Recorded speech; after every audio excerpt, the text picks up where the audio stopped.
Ya, alhamdulillah per tanggal hari ini kita udah sampai pembuktian soal dari pihak tergugat. Jadi pihak tergugat sendiri sudah mengajukan dua orang saksi dan rencananya kemungkinan pihak tergugat juga akan menambah ada saksi lainnya. Tapi ya so far sih ya buat kami sendiri ya cukup senang karena kenapa? Ya terkuak bahwa sebetulnya apa yang terjadi di waktu lampau itu hakim sudah bisa melihat secara tegas sebetulnya memang betul ada perkawinan, sebetulnya memang betul ada harta bersama, kemudian memang betul juga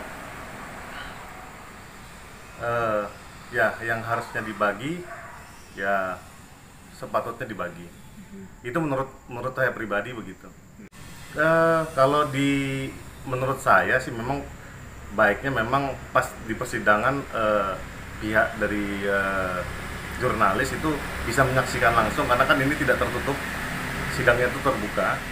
Tapi yang bisa saya komentari memang ya kalau dibilang keberatan terhadap seluruh gugatan, dia dari awal sudah mengutarakannya bahwa dia tidak sepakat dengan apa yang diisi dalam gugatan kami, karena dia berpikir bahwa sebetulnya ya mau mencoba untuk tidak ya memberikan apa yang kami minta. Tapi ya karena ini berdasarkan fakta dan saksi-saksi, kemungkinan besar memang tidak nyana tidak diduga ya atau tidak terbantahkan endingnya akan dibagi hartanya, karena pada dasarnya kalau ada harta bersama wajib dibagi dua. Ya kalau memang nanti terbukti yang kita dalilkan itu, kami mintakan kan kalau tidak salah itu kurang lebihnya ya, karena saya mesti baca ininya ya kira-kira 3 miliar lebih. Mungkin saudara tergugat juga bilang itu lebih daripada itu, ya tinggal dibagi dua aja. Tapi yang jelas kami juga sangat senang karena memang pihak tergugat sudah mengakui memang itu ada harta bersama. Dan memang kalau jika ada harta bersama, ya mungkin ada pernik-pernik kecil apa yang memang perlu perlu dikembalikan atau perlu dibagi. Mungkin itu yang wajib pihak tergugat untuk buktikan lebih lanjut. Karena memang kalau seperti kami sebagai penggugat, kami membuktikan apa yang kami dalilkan, apa yang kami mintakan, ada harta bersama, kita sudah buktikan. Kita paparkan lewat sidang itu adalah bukti rekening. Kami bawa tuh rekening hampir ya kira-kira beberapa tahun ya, 4 tahunan, rekening-rekening yang menjadi mutasi di mana ada harta bersama di situ. Cuman yang paling menarik adalah sebetulnya ya ini isi materi dari persidangan itu sendiri sebetulnya itu nggak masalah. Ya pihak tergugat mencoba membuktikan bahwa sebetulnya itu tidak ada yang direnovasi di rumah kediaman bersama. Jadi mereka berpendapat bahwa ini sudah selesai. Tapi ya cukup menarik, saya sebagai penggugat melihat ini ya itulah yang namanya kita patuh terhadap hukum. Apa yang didalilkan wajib kami buktikan. Insya Allah mudah-mudahan hakim sependapat dengan apa yang kami utarakan dan kami sajikan bukti-buktinya. Insya Allah memang bisa diterima dalil-dalilnya. Cuman kalaupun nggak bisa diterima, memang mesti diperlihatkan sendiri karena ini sidangnya terbuka untuk umum. Bisa dilihat sendiri nanti di berkas persidangan apa-apa saja yang kami sajikan. Karena memang tidak bisa dibantah itu rekening bersama di antara pas waktu mereka menikah. Jadi rekening itu dikirim ke siapa, ini ke siapa, kemudian ini untuk peruntukannya apa. Kebetulan memang ya itulah dimana sidang ini diperlukan, karena memang ada yang menjadi ganjalan dari pihak tergugat bahwa memang itu bukan peruntukannya ya, atau itu memang bukan bagian dari harta bersama, bisa dibilang begitu. Makanya kami ini memperdebatkan di sidang Gonogini adalah harta yang menjadi harta bersama atau bukan yang menjadi harta bersama. Di luar harta bersama itu ada harta bawaan. Nah, untuk harta bawaan sendiri kami sudah memilih forum yang lain, yaitu dengan forum laporan polisi.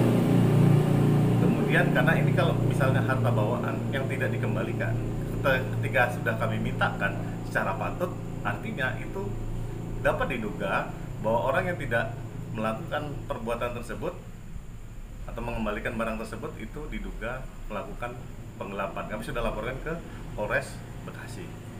Kemudian memang kami himbau lah Polres Bekasi supaya segera menindaklanjuti proses dari laporan kami, sehingga supaya laporan kami ini bisa menjadi terang benderang gitu.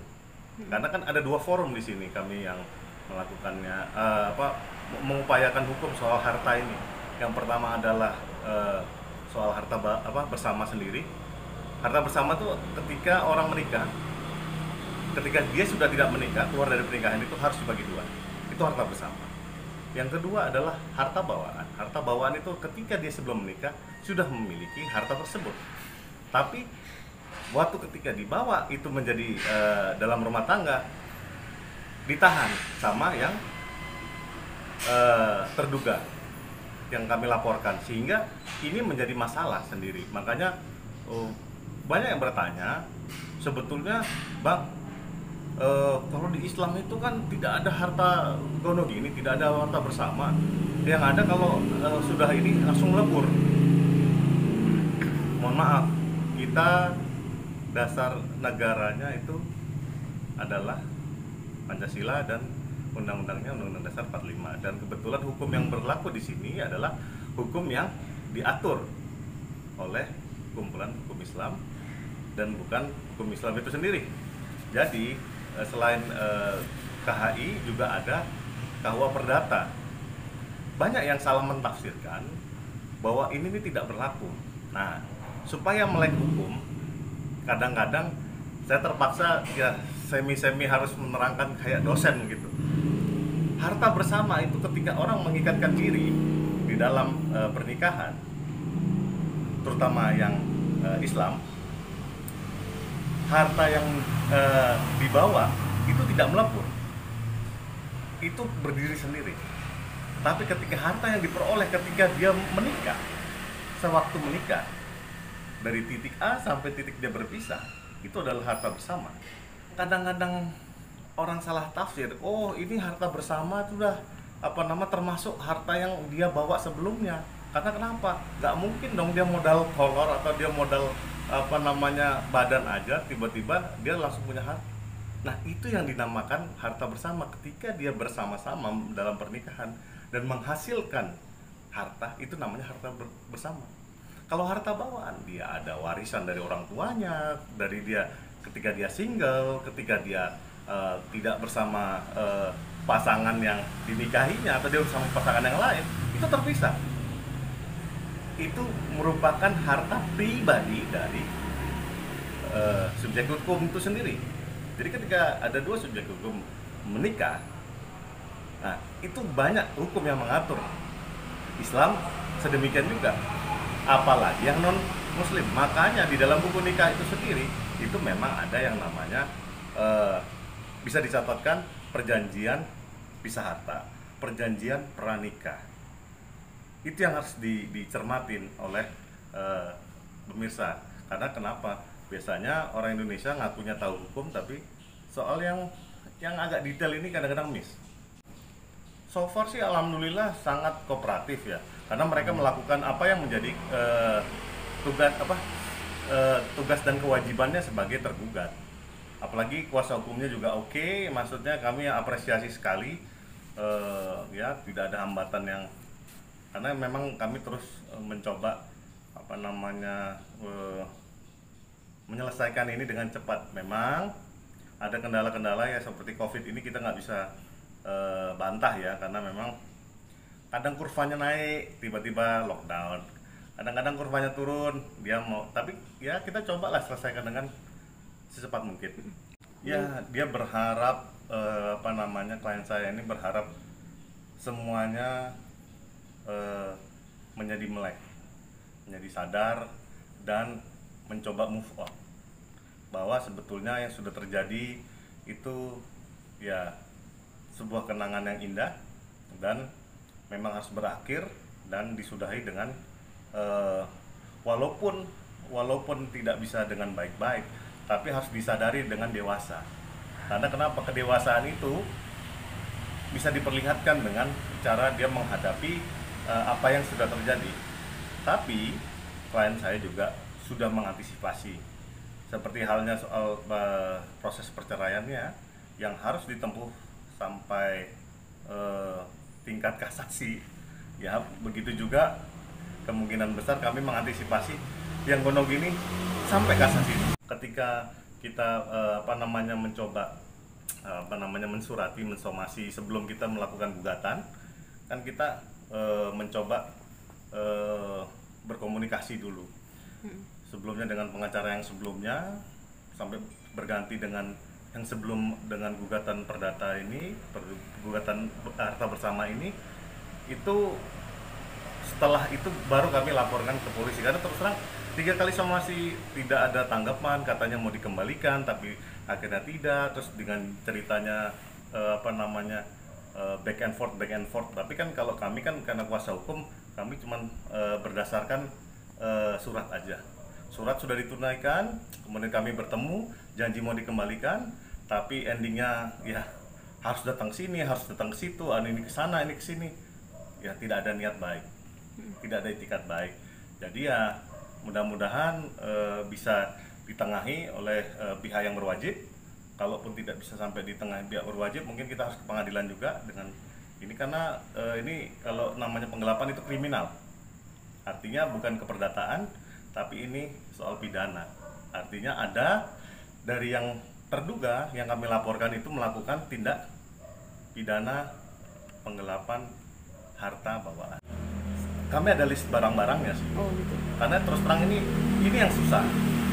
Ya kebetulan karena memang orang Indonesia itu untuk kepemilikan terutama benda bergerak itu listnya agak susah.